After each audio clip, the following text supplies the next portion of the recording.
Muy bien, pues vamos a acercarnos a la palabra y vamos a dejar que la palabra también nos ayude. Ya sabéis que la semana pasada terminamos lo que era la serie de características del fruto del Espíritu Santo y vamos a seguir con los versículos siguientes, son los últimos 3 que nos quedan del capítulo, aunque en realidad es un texto que podríamos unir hasta el versículo 5 y en realidad es lo que vamos a hacer del capítulo 6, o sea, desde el 24 hasta el 6, pero no creo que me dé tiempo para analizarlos todos y lo que vamos a ver son los primeros 3 versículos del capítulo, últimos 3 versículos del capítulo 5 y en ellos vamos a meditar en esta mañana y vamos a dejar que el Señor sea el que bendiga nuestras vidas. Y la pregunta que me gustaría hacer en esta mañana es, vale, hemos recibido todas esas características del fruto del Espíritu Santo, sabemos lo que el Espíritu Santo está obrando en nuestras vidas, sabemos lo que Dios quiere de nuestras vidas. La pregunta ahora es, ¿qué hacemos para que eso ocurra en nuestros corazones? ¿Qué nos toca a nosotros hacer para que realmente el fruto del Espíritu Santo pueda seguir produciéndose? Porque hay una labor en nuestras vidas también. Nosotros tenemos una parte en la que evidentemente estamos buscando y que evidentemente tenemos que de algún modo aplicar para que ese fruto sea algo real, no solo algo teórico que sabemos lo que es, sino algo que vivimos, algo que experimentamos, algo que estamos viendo que está produciéndose en nuestros corazones. Porque el fruto del Espíritu Santo, como veíamos, eran esos deseos que brotan de nuestro corazón, que se convierten luego en acciones, pero que empiezan en el corazón y que es la obra de Dios en nuestros corazones, el Espíritu de Dios en nuestros corazones, transformando esos deseos nuestros y evidentemente ayudándonos a que nosotros podamos caminar viviendo en esa dirección, en ese fruto que el Espíritu Santo está queriendo obrar en nuestras vidas. ¿Qué debemos evitar para que ocurra ese fruto del Espíritu Santo en nuestras vidas? Y hay una pregunta que me gustaría hacer. ¿Cómo te ves a ti mismo? ¿Tu visión de ti mismo está marcada por el Evangelio? La visión que tú tienes de ti mismo, de tu propia persona, de tu mundo, de tus realidades, ¿está marcada por lo que Dios dice? ¿O está marcada por otras cosas? ¿O está marcada por nuestras propias planteamientos, ideas, pensamientos? Pero que son opuestos a lo que el Evangelio dice, a lo que la palabra dice, a lo que Dios dice. ¿Cuál es la visión que tenemos de nosotros mismos?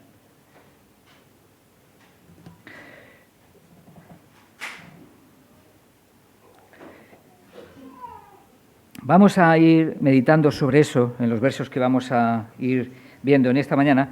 Me gustaría leer los versículos, capítulo 5 de Gálatas, versos 24 hasta el 26, dice así la palabra, dice, pero los que son de Cristo han crucificado la carne con sus pasiones y deseos.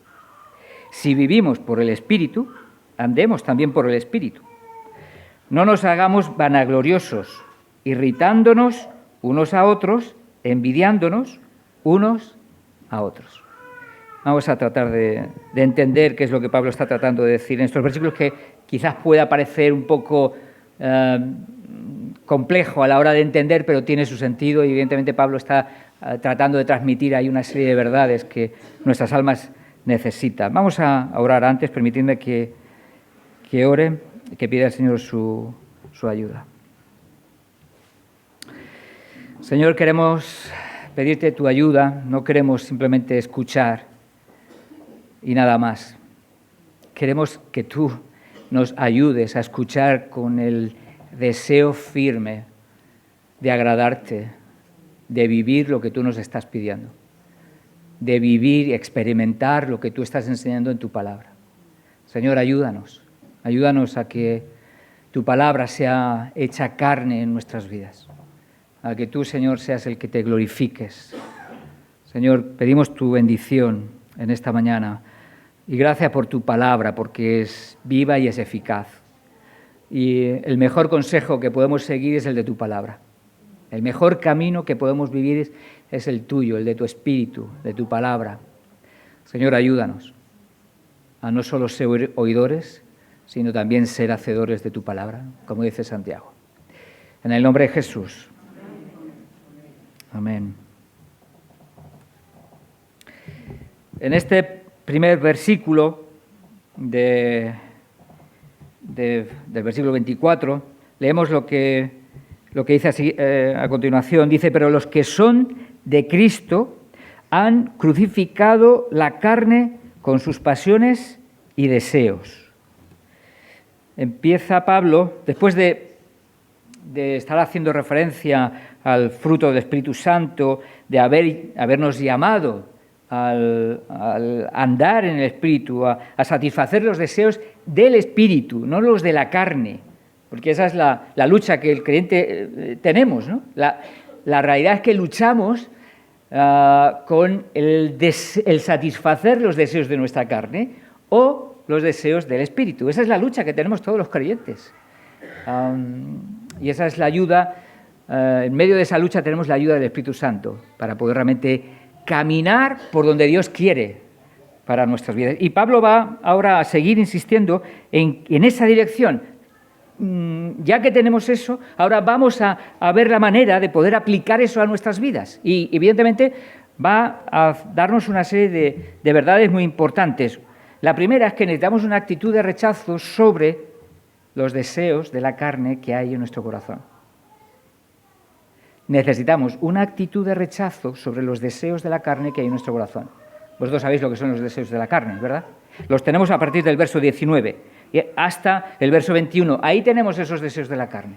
Y eso es lo que Pablo nos va a decir ahora en este versículo, que tenemos que entrar en una batalla en la que tenemos que tener una actitud en la que busquemos rechazar, no nos conformemos a esos deseos de la carne, sino que busquemos con todo nuestro corazón desprendernos de ellos, con la ayuda del Espíritu Santo, evidentemente, porque solos no vamos a poder. Pero tiene que haber esa actitud de rechazo. A veces hay como pudiera haber en nuestros corazones, en el corazón de un creyente, la actitud de no pasa nada, no es tanto, ya hay una situación ahí que no puedo hacer nada y que me tengo que conformar. En lugar de rechazo hay una actitud casi de conformismo o de conformismo. Pudiera haberla en el corazón del creyente. Pablo nos va a decir en este versículo que tenemos que luchar, que tiene que haber en nuestro corazón un profundo y sincero rechazo por aquello que no viene de Dios en nuestro corazón. Tiene que haber ese anhelo, esa intención de no conformarnos a ello. Mirad lo que dice el versículo. ¿A quiénes está hablando en el versículo 24? A los que son de Cristo. ¿Quiénes son? Los creyentes, los que han experimentado el rendir sus vidas al Señor y han decidido seguirle con todo su corazón. El Espíritu Santo mora en ellos, son estos a los que se está dirigiendo. Y va y les dice, pero los que son de Cristo han hecho algo. Ellos, los que son de Cristo, ¿vale? Han hecho algo. ¿Qué es lo que han hecho? Han crucificado la carne con sus pasiones y deseos. Esa es una labor que pertenece al creyente. Hay una labor que, por ejemplo, vemos en el capítulo 2 de Gálatas también, verso 20, con Cristo estoy juntamente crucificado. Ya no vivo yo, mas vive Cristo en mí. La acción en el versículo 20 del capítulo 2 la hace más concretamente Dios. En la conversión somos clavados, nuestro yo es clavado en la cruz. Pero aquí, en este versículo, el versículo 24, habla de que somos nosotros los que tenemos que ir crucificando esa realidad nuestra, con la que luchamos todos los días. Una de las maneras en las que tenemos que luchar es acercarnos a Dios, va a desarrollar en nuestro corazón esa actitud de rechazo sobre el mal que vemos en nuestro corazón. Cuando en nuestro corazón vemos orgullo, ¿nos conformamos a ello? Cuando vemos egoísmo, o cuando vemos envidia, o cuando vemos resentimiento, o cuando brota un resentimiento de odio, o indulgencia con las cosas que sabemos que no debemos. Dios nos llama a tener una actitud decidida en contra del mal que vemos en nuestros propios corazones. Tú ves tu propio corazón y yo veo el mío. Y yo veo las cosas que hay en mi corazón, que brotan de mi corazón. A veces podemos estar ciegos a lo que hay en nuestras propias vidas. O mejor dicho, no queremos verlo. Queremos ser ciegos. Pero no, Pablo está diciendo, no, tú ves lo que hay en tu propia vida. Entonces, desarrolla la actitud de reconocer que eso no lo quieras en tu vida. No te conformes, no pienses, es normal, esto es que es parte de mí. No te conformes. Hay que desarrollar esa actitud de decir, no quiero vivir de esta manera. No deseo esto en mi corazón. No deseo ser así. No quiero, Señor, ayúdame. Pablo está diciendo eso. Cuando dice, han crucificado la carne con sus pasiones y deseos. No solo Cristo nos crucificó en la cruz al creer y Él nos representó en la cruz al creer. No, es que es algo que luego tenemos que seguir viviendo en nuestras propias vidas. Esa actitud de rechazo contra aquello que mi corazón muchas veces se inclina y nos damos cuenta. Porque nos damos cuenta de cuando nuestro corazón se inclina hacia el lado que Dios no quiere, ¿verdad? Nos damos cuenta cuando hay actitudes en nuestro corazón que no deben estar. Nos damos cuenta cuando nuestro corazón se llena de muchas cosas que Dios no quiere. Pues Dios nos está diciendo, no te conformes a eso. No las aceptes, no quieras aceptar eso, no pienses que es normal.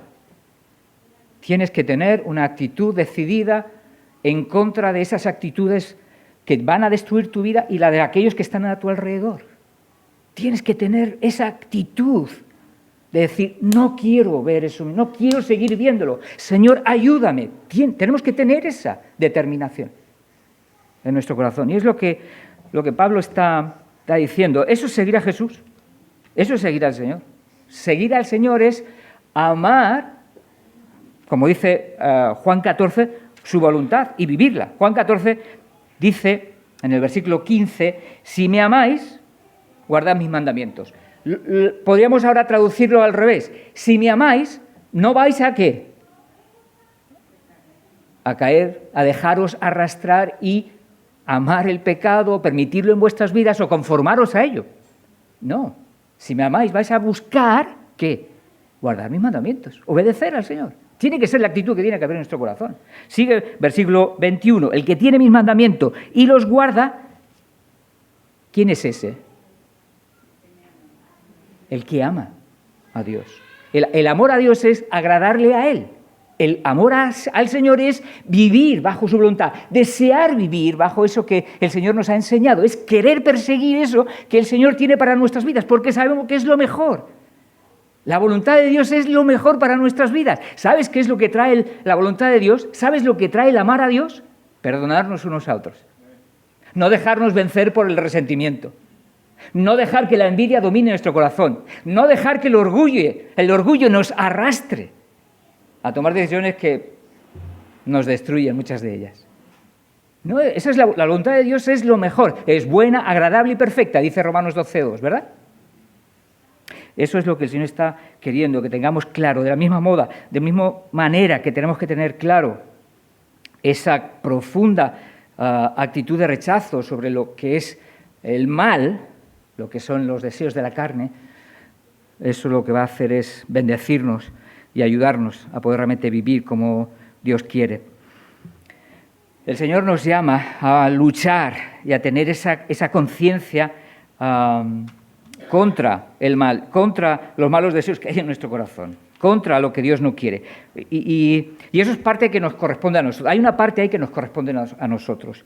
Romanos 8:13 dice lo siguiente, recalca un poco la idea de lo que estamos viendo en este versículo 24.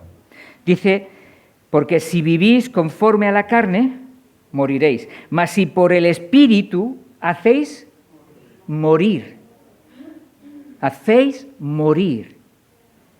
las obras de la carne, viviréis. Tiene que haber una intención en nuestro corazón.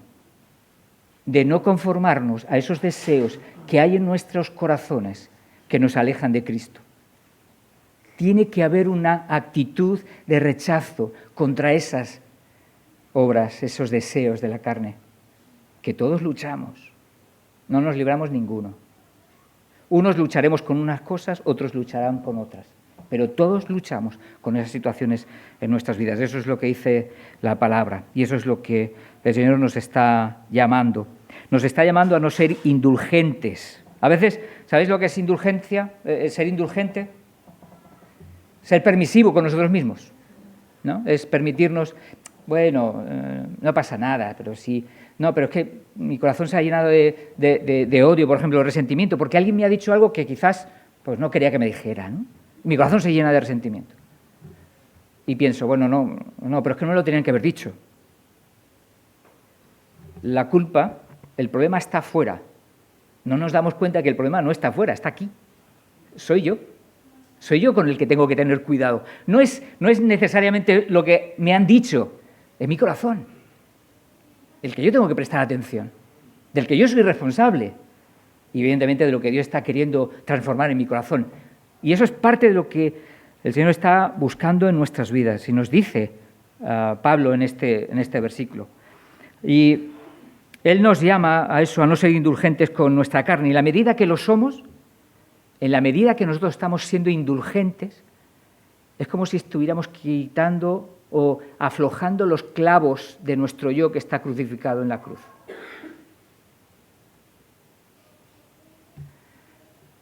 No aflojemos los clavos. Deja los clavos bien clavados, porque ese es el plan de Dios. Nuestro yo tiene que ser crucificado. Nuestro yo tiene que morir. Cuando estoy hablando de nuestro yo, es esa inclinación, creo que me estáis entendiendo, hacia el pecado, hacia el mal, hacia el orgullo, hacia el egoísmo, hacia la envidia, hacia el resentimiento. Me refiero a eso, ese es el yo crucificado.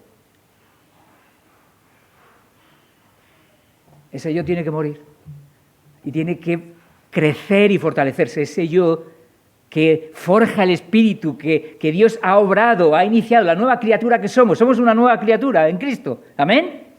Pues esa nueva criatura, marcada por el fruto del Espíritu Santo, que está marcada por el amor, por el gozo, por la paz, por la paciencia, por la benignidad, por la bondad, por la fe, mansedumbre, templanza, ese yo es el que tiene que crecer. Ese es el yo que Dios quiere potenciar. Ese es el yo que va a bendecir a los que están a mi alrededor. Y tú vas a bendecir a los que están a tu alrededor. Ese es el yo que tiene que potenciar, el otro no. No tenemos que conformarnos a él. Y Pablo está llamando eso a los Gálatas y le está diciendo, no os conforméis. Seguid crucificando, porque esa es una acción que tenemos que seguir haciendo el resto de nuestros días hasta que partamos de este mundo. Tenemos que seguir crucificando nuestra carne, reconociendo qué cosas son las que nos están arrastrando lejos de Dios y decir, no voy a seguir por ahí, no voy a permitírtelo. Me encanta una imagen de la película de El cuarto de guerra, ¿os acordáis?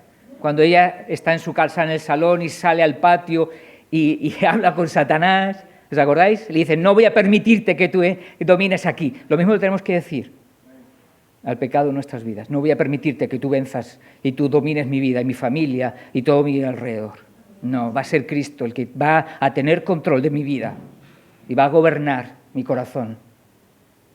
Y eso es lo que el Señor está esperando, que también nosotros tengamos esa determinación, esa decisión de rechazo por ese mal que vemos en nuestras propias vidas.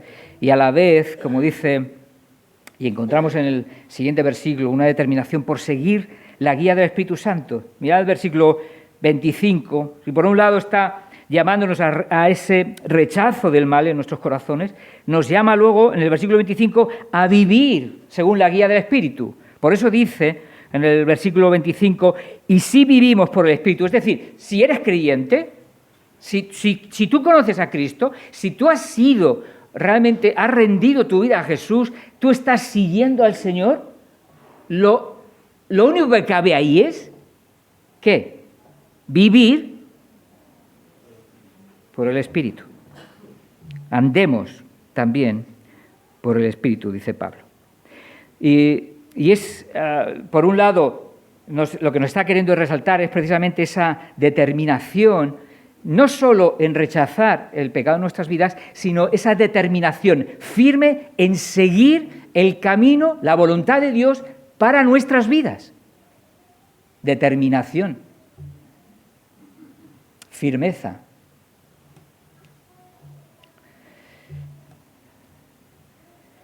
Cuando alguien quiere hacer algo y tiene determinación, ¿sabéis qué ocurre? Que lo consigue. Cuando tenemos claro algo que es bueno, que es necesario, que es útil para nuestras vidas, que no puedo vivir sin ello, cuando tenemos eso claro y tenemos esa determinación, perseguimos lo que buscamos y lo alcanzamos. ¿Cuántos jóvenes han alcanzado estudios duros, difíciles en sus carreras y han emprendido ese proyecto y lo han alcanzado? ¿Cuántos han emprendido el hecho de querer incluso cuidar su cuerpo? O incluso ahorrar para hacer un proyecto porque quieren hacer un viaje y han tenido la determinación y cumplen decididamente eso que necesitan para alcanzar aquello. El Señor también nos pide determinación para poder vivir bajo su voluntad. Nos llama a tener muy claro en nuestro corazón una seria, profunda, genuina, auténtica determinación de hacer su voluntad por encima de nuestras circunstancias, por encima de nuestros problemas, por encima de nuestras carencias. ¿Sí o no? Sí. Sí. Él nos llama a eso. Y Él quiere que andemos en el Espíritu, Él quiere que vivamos de esa manera. El Señor quiere guiarnos. Y tenemos la guía del Espíritu.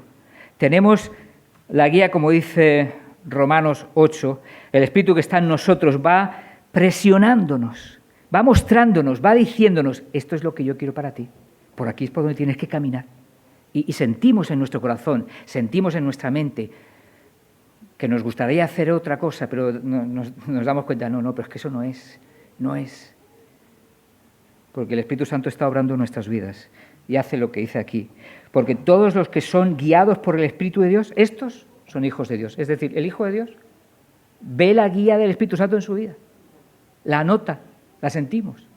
A veces queremos acallar al Espíritu Santo en nuestras vidas, es cierto, y a veces podemos hacerlo. Pero el Señor está ahí, y el Espíritu Santo, y la voz del Espíritu Santo está diciéndonos, esto es lo que yo quiero para tu vida. No mires hacia otro lado, no izquierda, no derecha, sino al frente. Y los creyentes tenemos que tener claro qué es lo que Dios pide para nuestras vidas y seguirlo. Su deseo de bien para nuestras almas es lo mejor.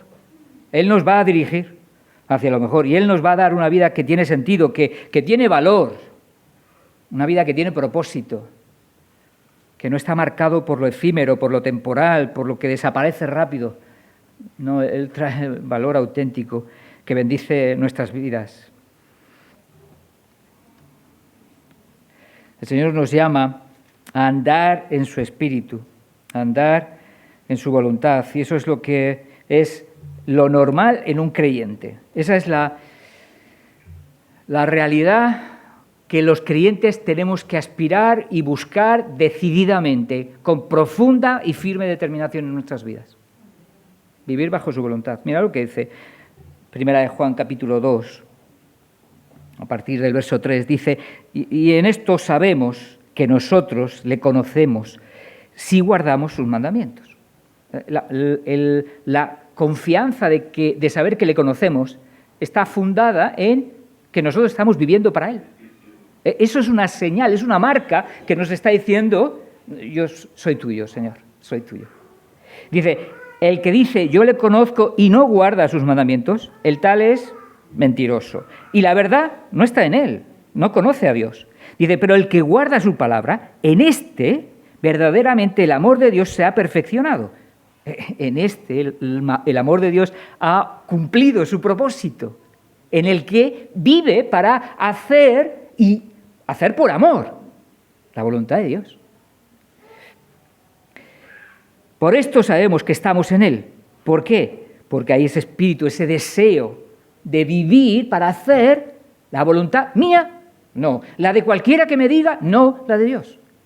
Esa tiene que ser la determinación en nuestro corazón. Nuestro corazón tiene que tener esa inclinación. Tenemos que buscarlo del mismo modo que tenemos que un estudiante con determinación estudia, con disciplina se esfuerza para alcanzar la meta de sus estudios. Los creyentes con muchísima más razón.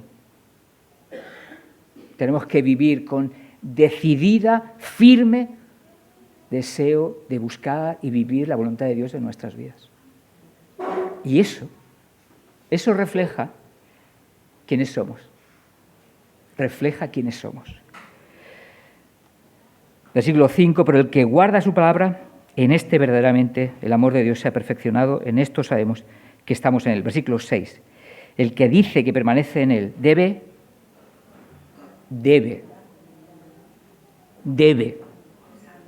es necesario.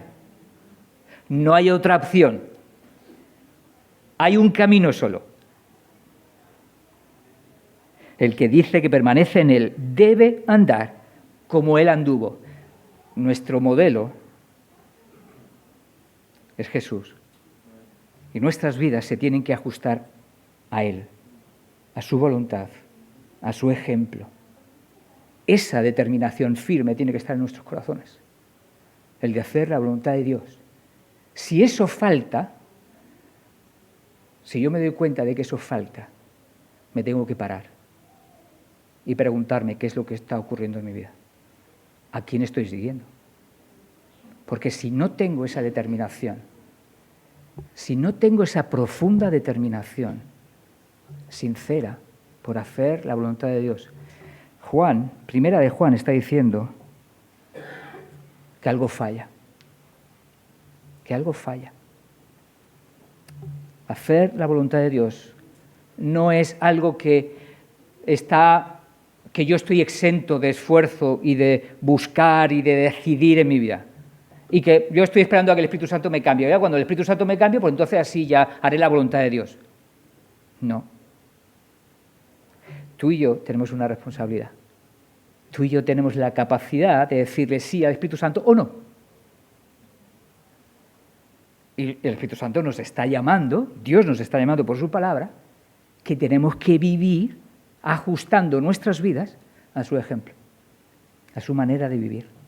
Y que eso va a ser lo mejor que va a ocurrir en nuestras vidas. ¿Nuestros matrimonios van a ser bendecidos si yo busco la voluntad de Dios en mi vida? Te lo aseguro que sí. Te lo aseguro que sí. Cuando Dios no está en un matrimonio, el matrimonio está cargado de orgullos, de luchas, de vanidades, de egoísmos. Cuando Cristo entra en un matrimonio, empieza a purificar ese matrimonio, las actitudes de esos corazones, para que haya una relación que se bendicen en lugar de esto. Eso ocurre cuando tenemos determinación en buscar la voluntad de Dios en nuestras vidas, en mi corazón. No estoy diciendo que tú la busques en los demás. Eso es más fácil. Exigir a los demás que hagan la voluntad de Dios, eso es muy fácil. No está hablando de eso la palabra, ni yo estoy hablando de eso. Yo estoy hablando de mí mismo, de que cada uno nos miremos a nosotros mismos y dejemos que sea Dios el que nos guíe y nos dirija a hacer lo que tenemos y Dios quiere que hagamos. Las cuentas, Dios no me va a pedir cuentas de ninguno o de otros, o mejor dicho, Dios no va a pedir cuentas a otros de lo que yo hago con mi vida. Me las va a pedir a mí. Y así con todos. Cada uno somos responsables de ello. Y el Señor nos llama a seguirles, a vivir para Él. Me gustaría animarte a que te propusieras en tu corazón obedecer la voluntad de Dios.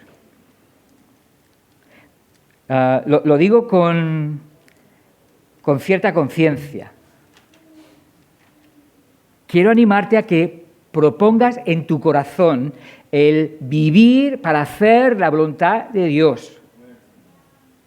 Pero que te lo propongas en serio. Todos los creyentes sabemos, la mayoría de los que estamos aquí, sabemos lo que Dios quiere para nuestras vidas. Pero muchas veces no queremos hacer lo que Dios dice. ¿O solo me ocurre a mí? Pero la pregunta no es si sabemos lo que Dios dice. La pregunta es, ¿estamos haciendo lo que Dios nos dice y sabemos que quiere que hagamos? Porque esa es la pregunta que al final nos va a hacer el Señor cuando estemos delante de Él. Y tenemos que ser conscientes. Me gustaría, de verdad, en esta mañana, si sales con una idea, es que tú propongas en tu corazón hacer aquello que el Señor está pidiendo para tu vida, en que tú vivas para obedecer a Jesús. Porque Dios nos está pidiendo que le obedezcamos. No para cumplir ni ganar nada, sino por amor a Él. Porque hemos recibido de su gracia y de su bondad. Y solo puedo decir, Señor, gracias. ¿Y cómo lo hacemos? Obedeciéndote, porque sé que es lo mejor para mi vida. Eso es lo que Daniel hizo. ¿Qué hace Daniel en el capítulo 1 del libro de Daniel, precisamente? Él se propuso algo en su corazón, ¿verdad? Cuando llega a Babilonia, es entre aquellos jóvenes, es cogido para que estuviera al lado del rey, pero hay algo que hace especial a Daniel, y es, siendo un joven que pudiera tener sobre los 17 años, arriba abajo, pero es un joven que tiene una determinación por, en medio de un mundo pagano, él quiere mantenerse fiel a Jesús, fiel a Dios, y quiere agradarle. Y el versículo 8 de Daniel 1 dice eso precisamente. Daniel propuso en su corazón no contaminarse con la porción de la comida del rey, ni con el vino que él bebía, y pidió por tanto al jefe de los eunucos que no le obligase a contaminarse. Propuso en su corazón. Tenía una determinación firme. Él tenía un deseo en su corazón, agradar a Dios, serle fiel, vivir bajo la voluntad de lo que Dios quería para su vida. ¿Lo tenemos tú y yo? ¿Tenemos esa determinación en nuestro corazón? ¿Nos proponemos eso? ¿Nos hemos propuesto el hacer la voluntad de Dios y luchar por ello en nuestras vidas? No estoy diciendo que sea fácil, pero sí estoy diciendo que requiere esfuerzo y deseo y disciplina y lucha.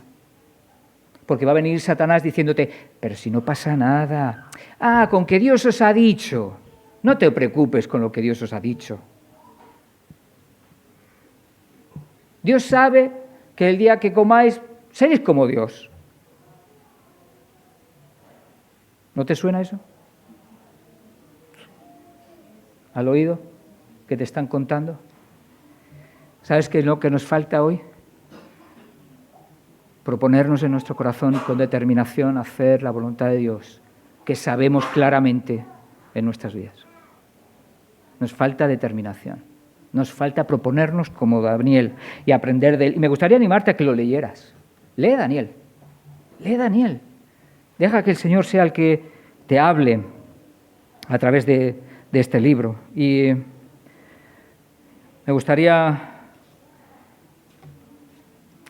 que también leer otro texto en 2 Corintios capítulo 9, donde también Pablo va a hablar de proponerse. Y de eso estoy queriendo también esta mañana animarte a que te propongas tomar decisiones firmes en tu corazón para buscar con determinación firme la voluntad de Dios en lo que tú sabes que Dios está pidiendo de tu vida y quizás no estás haciendo. Porque estamos descuidando, porque pensamos que quizás, no es tan importante, no pasa nada. Satanás está ahí zumbándonos en los oídos. Proponte en tu corazón, piensa en Daniel, medita en lo que él hizo. Y también medita en lo que Pablo va a decir aquí ahora, en el capítulo 9 de 2 Corintios, y verso 7, y dice, cada uno dé como propuso en su corazón. Dice, no con tristeza ni por necesidad, porque Dios ama al dador alegre. Hay una propuesta que tenemos que tener en nuestro corazón. Hay algo que tenemos que proponernos, el dar. Y hacerlo con un corazón agradecido, y con un corazón alegre, dice el texto, ¿no? Dice, no con tristeza ni por necesidad, porque Dios ama al dador alegre. Dios busca que demos.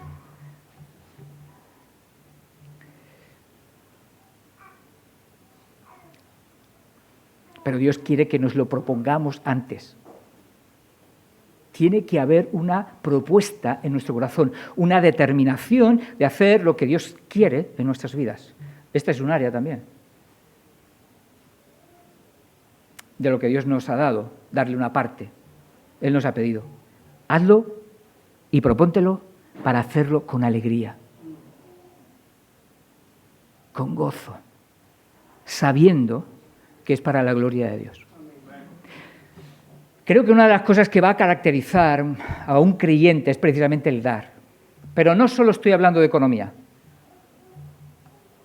no solo estoy hablando de dinero, hablo de todo. Una de las características que tiene que dominar el corazón de un creyente es que tiene el deseo de dar. La mayoría de las veces tenemos el deseo de recibir. Deseamos que nos llamen por teléfono, deseamos que nos amen, deseamos que nos perdonen, deseamos que nos traten bien, deseamos que nos ayuden cuando tenemos necesidad.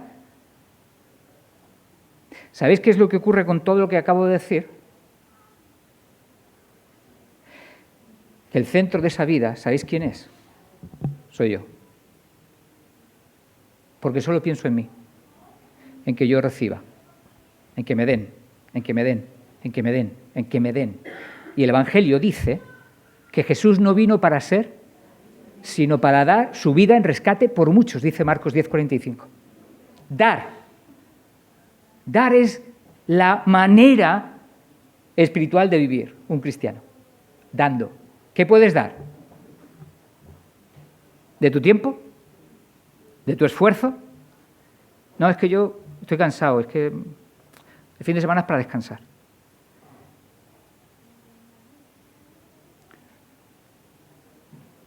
La vida de un cristiano consiste en dar. Consiste en dar. Quizás no vamos a dar como otros, quizás hay algunos que cantan a Dios y dirigen la alabanza y son tremendos, tienen una preciosa voz y tienen oído, otros tenemos orejas, como dice el dicho. Pero Dios les ha dado a ellos esa posibilidad, esa capacidad. Quizá a mí no me lo ha dado, a mí me ha dado otra cosa, pero quizás yo tengo tiempo o tengo esfuerzo, o yo sé cocinar. Por ejemplo, las hermanas fueron ya a cocinar, ¿no? Sofía y otras hermanas estuvisteis ahí cocinando, ¿verdad? En lo de las mujeres. Quizás eso es lo que tú puedes ofrecer. Tú puedes ofrecer de lo que tienes, de tus habilidades, de tus capacidades. Ofrécelo. El llamado que tenemos es a dar.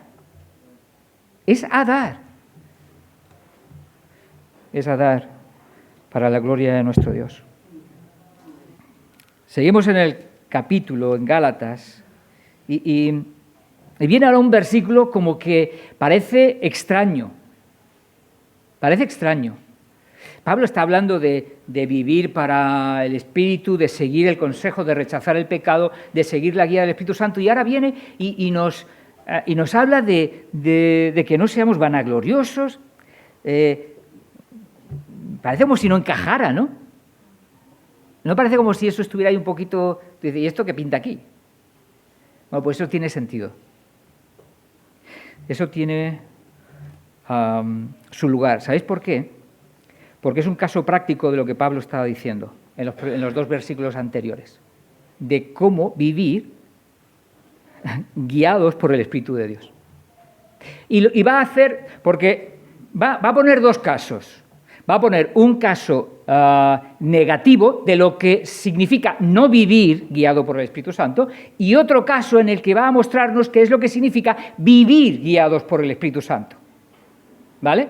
El caso negativo, digamos el que no significa vivir bajo la guía del Espíritu Santo, es el versículo 26. Del versículo 1 hasta el versículo 5 lo que vamos a encontrar es un caso práctico de cómo vivir bajo la guía del Espíritu Santo. Eso es lo que encontramos en esos dos textos. Y voy a meditar brevemente, aunque si no termino, pues lo dejaremos para la semana que viene. Pero una de las cosas que vamos a ver en este versículo, que es muy práctico, hermanos, es muy práctico, va a mostrarnos que la influencia del Espíritu Santo transforma, y sobre todo en estos 6 versículos, desde el 26 hasta el 5, en estos versículos lo que nos va a decir el Espíritu Santo es que el Espíritu Santo, valga la redundancia, transforma nuestras relaciones. Transforma nuestras relaciones. Y ahora lo voy a explicar. No, lo del versículo 1 al 5 tenéis que venir la próxima semana. Pero en el primero, que es el caso que va a mostrar cómo no vivimos siendo guiados del Espíritu Santo, va a decir lo siguiente, en el versículo 26. Dice, no nos hagamos vanagloriosos, irritándonos unos a otros y envidiándonos unos a otros. ¿Qué quiere decir? ¿Qué está aquí queriendo decir Pablo con todo este galimatías? Bueno, cuando habla de vanagloriosos, está hablando de, literalmente significa codicia de gloria, de fama, vana y vacía.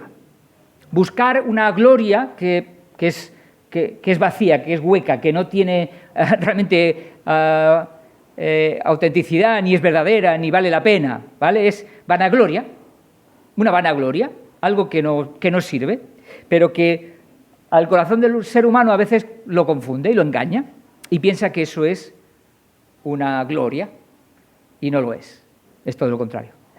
En este texto, en realidad lo que está queriendo resaltar aquí Pablo cuando habla de vanagloriosos, dice, no nos hagamos vanagloriosos. Está hablando de los propios Gálatas, pero él se está incluyendo. Él está diciendo, no nos hagamos vanagloriosos. No nos hagamos, ¿qué? Vamos a decirlo de otra manera quizás más sencilla, orgullosos. No nos hagamos orgullosos. Que el orgullo no sea lo que domine nuestro corazón, porque eso va a tener un fruto. Y lo vamos a ver ahora a continuación. Pero lo que está tratando de resaltar es que el orgullo no sea lo que domine nuestro corazón. ¿Por qué? Porque muchas veces el orgullo necesita demostrar que es mejor que otros. El orgullo nos lleva a eso. A tratar de demostrar que somos mejores. Nos lleva a creernos que somos mejores. A tratar de demostrar que somos, por ejemplo, buena gente. Y que nadie dude de eso. Eso es orgullo. Eso es orgullo. Porque quizás nuestra vida está marcada y evidentemente buscamos resaltar nuestras virtudes, queremos destacar nuestras acciones, queremos resaltar lo que tenemos y el orgullo lo que hace es precisamente eso. Lleva a una persona a buscar, a querer resaltar pues que es diferente, que es mejor que otros o lucha con un tema que creo que es una de las grandes luchas de una persona que está marcada por el orgullo. Lucha con la comparación. Alguien decía que el problema no es tener algo bueno. La cuestión es tener algo bueno mejor que otros. Porque el orgullo lo que hace es compararse constantemente con otros. Con unos el orgullo nos lleva a compararnos y pensar que somos mejores que alguien que quizás no hace algo que yo hago, ¿no? Y es parte de lo que ocurre. El orgullo me lleva a querer ser protagonista, a querer que mi nombre aparezca en algún sitio o que yo evidentemente destaque y brille y sea mejor que otros. Al final un poco es lo que está ocurriendo con la comparación. Si me siento mejor que otros, estoy contento. Si no me siento mejor que otros, me desanimo, me desaliento, me lleno de frustración. Al final, lo que escondemos detrás de todo eso es orgullo, porque es parte de lo que está ocurriendo. ¿Y qué es lo que está ocurriendo? Que en esa visión del orgullo que está movido por lo que hacemos o lo que tenemos o lo que no tenemos, al final nuestro sentido de valor depende de las cosas que hacemos. Depende de las cosas que tenemos. Depende de lo que pensamos que otros piensan de nosotros, por ejemplo. Porque el orgullo piensa eso. ¿Qué es lo que pensará el otro de mí? Y vive una vida pensando en, por ejemplo, la opinión de los demás y preocupa demasiado. Porque nos interesa, o nuestro valor depende de eso, y nuestro sentimiento y nuestro sentido de valía y de importancia depende de lo que puedan decir otros. Al final todo eso es una expresión del orgullo que puede haber en el corazón.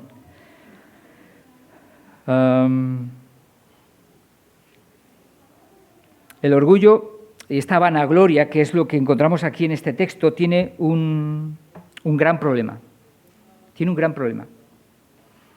¿Sabéis qué es lo que más nos impide reconocer nuestras propias faltas? El orgullo. El orgullo nos impide reconocer nuestras propias faltas. El orgullo es una cadena que nos ata, que nos empuja, nos arrastra a querer buscar nuestra gloria, a buscar, pensar que en nosotros todo está bien. El orgullo nos empuja hacia eso. El orgullo nos impide reconocer la verdad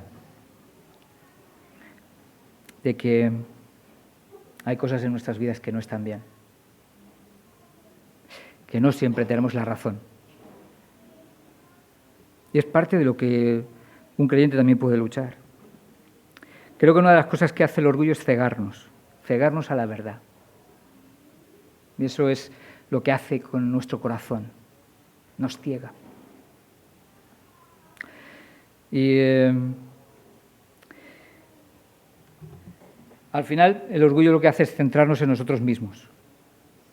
Nos lleva a mirarnos a nosotros mismos, cómo nos sentimos, cómo estamos, y el centro de todo soy yo mismo.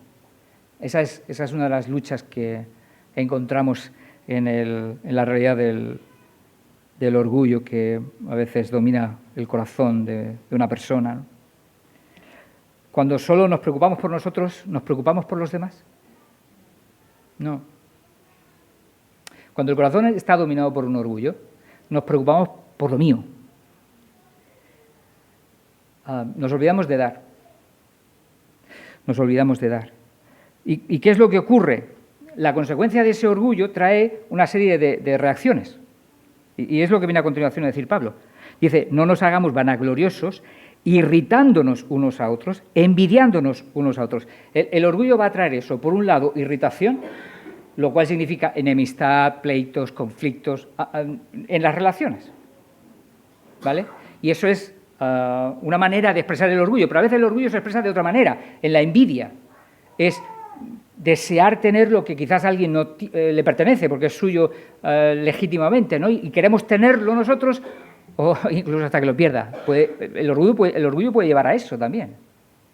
Pero eso es parte de lo que puede ocurrir en la lucha que los creyentes podamos también incluso vivir. Y eso es parte de lo que Pablo está diciendo. Eso es lo que estaba ocurriendo en Gálatas. Había una serie de conflictos entre ellos. Si leemos la carta, como hemos estado viendo, había toda una serie de relaciones conflictivas. Pablo va a decir, el orgullo es una de esas cosas que van a entorpecer nuestras relaciones. El orgullo puede ser aquello que nos haga vernos a nosotros mismos de una manera. A veces la visión que tenemos de nosotros mismos está marcada por el orgullo. ¿Sabéis qué es lo que ocurre? Que entonces no vemos ciertas áreas de nuestras vidas.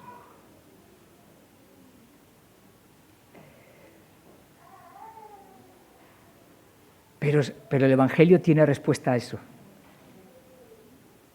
El Evangelio tiene respuesta para esa situación. ¿Sabéis qué es lo que tenemos que aprender en medio de las situaciones en las que podemos notar en nuestros propios corazones? Orgullo.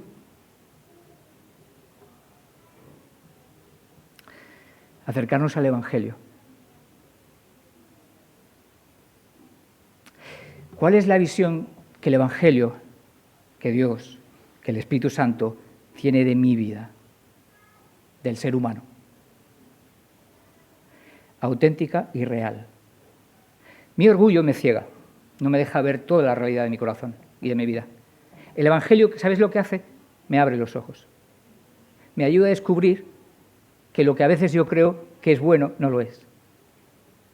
Que lo que no quiero ver que está mal en mi vida, lo vea. Y el Evangelio viene a liberarme de las ataduras del orgullo. Es el Evangelio lo que trae libertad al corazón. Es la verdad de la palabra la que trae libertad. Es la verdad lo que nos libera. La verdad os hará libres. La verdad os hará libres. El Evangelio, la verdad del Evangelio, de la palabra de Dios, viene a liberarnos de aquello que nos ata, de aquello que nos esclaviza, de aquello que nos destruye, de aquello que nos daña. Nuestros corazones, si no nos acercamos al Señor, fácilmente se llenan de orgullo. Si nos acercamos al Señor, ¿sabéis de qué se llenan? De lo opuesto, de humildad. ¿Y qué es lo que necesitamos? ¿A qué nos llama el Espíritu? A un corazón humilde. Que reconozcamos nuestra realidad, nuestras debilidades, nuestras necesidades, nuestros problemas, nuestros pecados. El Evangelio nos lleva a pedir perdón cuando hemos pecado. El Evangelio es lo mejor que le puede venir a un matrimonio. Porque cuando el Evangelio está ahí, esos corazones son transformados para que en el momento en el que hay conflictos, en el que hay problemas, nos paremos delante de Dios y le digamos, Señor, perdóname. Y le digamos al otro, perdóname, porque he pecado contra ti. Eso es lo que hace el Evangelio. Me hace ver como yo soy. El orgullo, todo lo contrario, me ciega. Pero el Evangelio me trae libertad, me da libertad. Y viene a buscar esa libertad para todo aquel. Y eso es lo que el Señor está queriendo hacer en nuestras vidas. Y cuando caemos, tenemos que recordar que tenemos a un Dios lleno de gracia y de misericordia. Lo fácil con el orgullo es encerrarme y decir, yo tengo la razón y no estoy equivocado y me emperro en mi propio pecado incluso. Cuando hay un corazón humilde, estoy dispuesto a reconocer que me he equivocado, que he pecado. Y eso es precisamente lo que el Señor busca, un corazón así. Dice el Salmo 51, verso 17, dice, los sacrificios de Dios son el espíritu quebrantado. Dice, al corazón contrito y humillado no despreciarás tú, oh Dios. Un corazón humilde. ¿Y qué es lo que tenemos que hacer cuando hemos caído?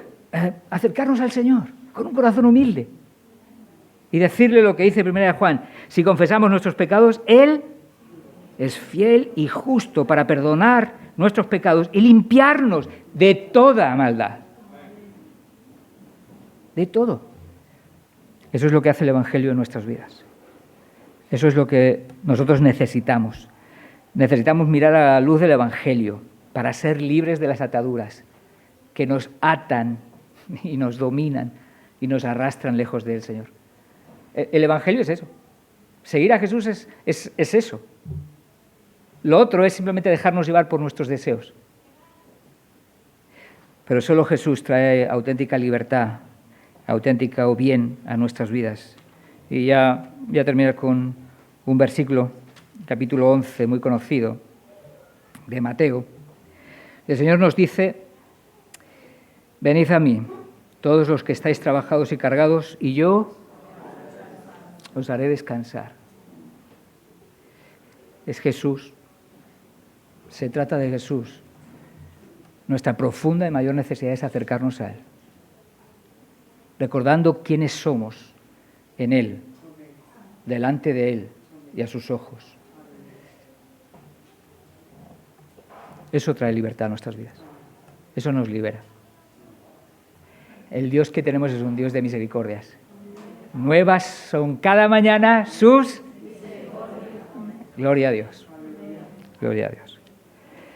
Señor, gracias por poder meditar en tu palabra, por poder acercarnos a ti en esta mañana, Señor. Señor, queremos seguir rogando que tú nos ayudes. Como cantábamos hace un rato, decíamos: Señor, quiero escuchar tu dulce voz. Señor, ayúdanos a que tu voz, tu dulce voz, impacte en nuestro corazón, transforme nuestros corazones y nos sigas alentando, guiando, fortaleciendo para vivir, Señor, en tu voluntad, en lo mejor. Señor, líbranos de querer vivir en nuestros propios pensamientos o deseos y guíanos a vivir en tu voluntad. Guíanos. Ayúdanos, ayuda a tu pueblo, a cada uno. Tú sabes con lo que cada uno de nosotros estamos luchando. Cada uno estamos luchando en un área o en otra, con una cosa o con otra. Señor, ayúdanos a vivir para tu gloria, en tu voluntad, amándote con todo nuestro corazón, sirviéndote como tú quieres. Gracias, Padre, por tu presencia en nuestras vidas. En el nombre de Jesús. Amén.